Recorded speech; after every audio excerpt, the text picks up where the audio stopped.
said that you could provide a seat as an observer for other countries than member states of the European Union. So you could integrate those as well. Iceland has a double status now. They're still a member of the European Economic Area, but they are now officially a candidate member state as well. Iceland and Croatia will probably join pretty soon, maybe next year. Macedonia, not so long after, some more work to do. Turkey might take a bit more time. There's a lot of resistance among certain member states against integrating Turkey as well. So, another 4 potential countries with representatives to the European Works Council. And finally, we have 5, you see 4 here, because the map isn't really detailed, but there's 5 more states in pink. What group of countries is that?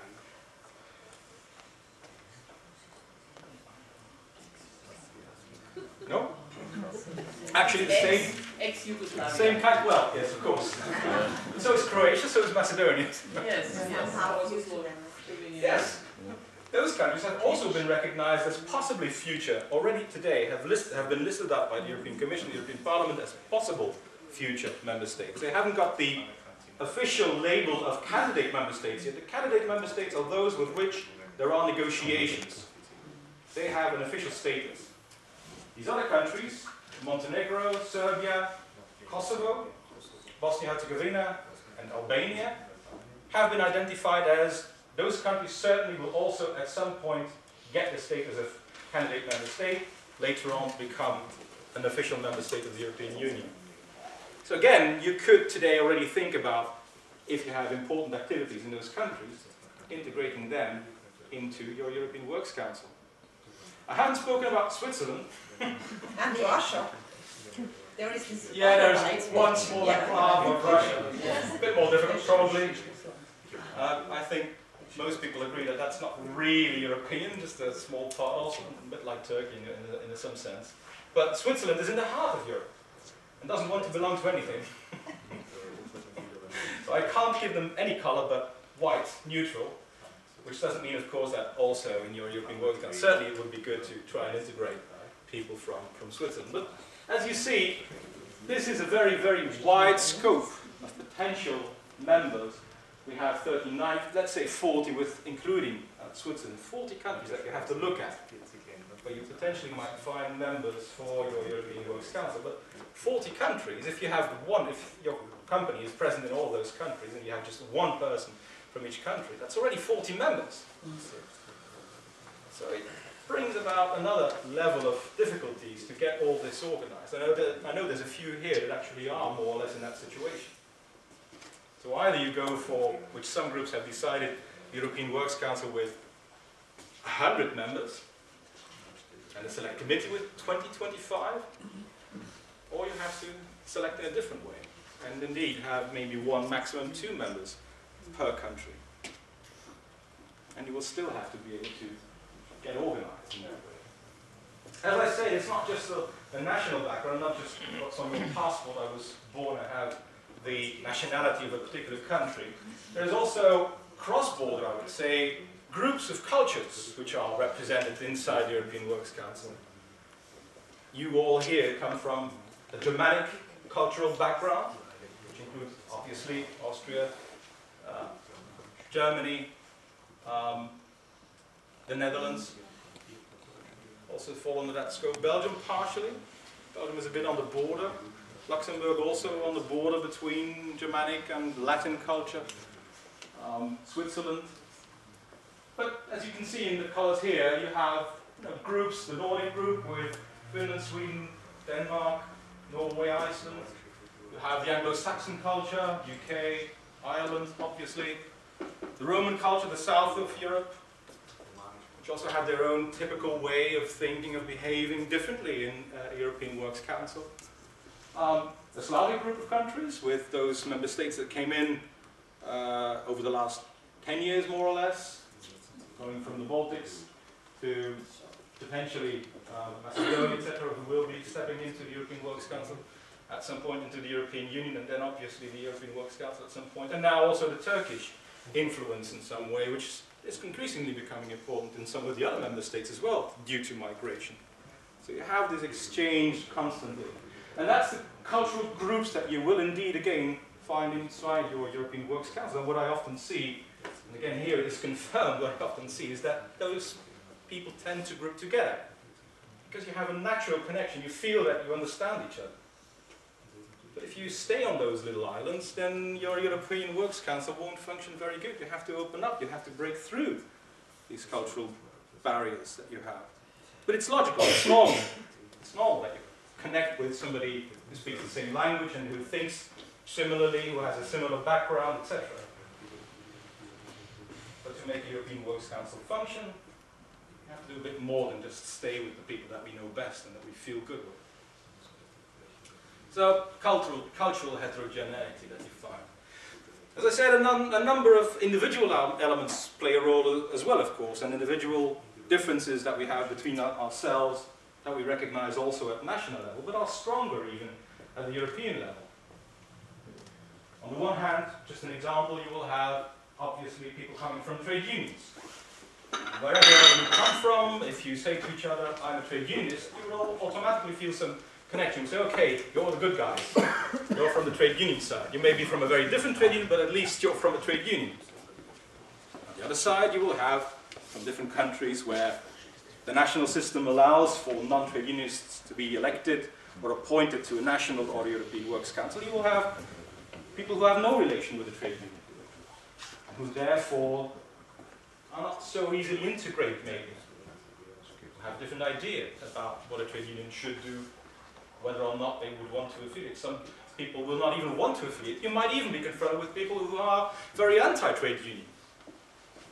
I myself, in my European Works Council of Fortis, have been confronted with a very large delegation from the Netherlands, where most of the Dutch representatives were non-trade unionists, because that's simply the system in the Netherlands. You don't have to be a member of a trade union, and even in the concept of the Dutch representatives being a Works Council member has nothing to do with being a trade union member. It is something completely separate. And when we did a presentation round, like we did this morning, with my own colleagues, and we simply asked them, what trade union are you affiliated to? Well, some of those Dutch colleagues said, well, it's none of your business, it's private. Whereas, coming from a culture like mine, from Belgium, or France, or many other countries, it's almost the first thing you say. I am a member of this trade union. That is our identity, in some way, as a workers' representative. In the Netherlands, that's something private. We don't talk about that. And even worse, there were quite a few people there who were very anti-trade union, indeed. And we have had a few situations where, even in a meeting, an official meeting with management, we were attacked. The other representatives, the trade unionists, were attacked by some of the Dutch representatives because we didn't understand or we didn't pay enough attention to the strategy and the economic interest of the company, etc. We were too focused on social aspects. It's a different way of thinking. You have to deal with that. Because it's not, we are not better or they are not worse. It's not a matter of, it's not a competition. It's not a matter of who is best. It's a matter of understanding why, coming from a particular cultural background, national background, trade union background, you think differently. Even worse, one step further, among those non-trade unionists and anti-trade unionists, there's a third category which you might be confronted with, and that's, let's say, hidden management representatives. In those countries where you don't have a strong national system of social relations, and many of the recent member states, unfortunately, are in that position. Not only the new member states, looking at the UK or Ireland, for instance, very often in the European Works Council, what you see is that it's not a real workers' representative who's coming to the European Works Council. It's actually somebody from management side. It's very often the local HR manager. This is not necessarily a bad thing. I know that might sound as a bit of a surprise, but I've also had the experience that in some European Works Councils, Pfizer, for instance, I did a training recently for Pfizer. There, in that group, both the UK and the Irish representative were local HR people. And it's not because their manager said, you're going to represent us in the European Works Council. There have been elections. There have been elections, and they were a candidate and staff elected the HR manager, because they thought that was the best representative for them at the European level. If the rules have been followed as they exist at local level, there's not so much you can do about it. On the other hand, there's another single member state where the law allows for local management to decide independently who they're going to send. It's always either trade unions who decide, or a works council who appoints the members, or, if that's not possible, at least a general election. Every staff member has to have the possibility to vote for the person that they want to send to the European Works Council. But of course, if you only have the HR manager who is a candidate to that election, there's not so much you can do about it. And again, it doesn't have to be something negative. I have seen, and again I come to the example of Pfizer, those two people from the UK and Ireland were actually very, very active, very positive about their activities in the European Works Council. And we're even doing a lot of good things to promote the work of the European Works Council. So it can be good. But you have to realize that this is something you need to deal with as well. In some cases, maybe, indeed, if there have been no elections or something, then you have to have a discussion about that, because that's not really a workers' representative in that case.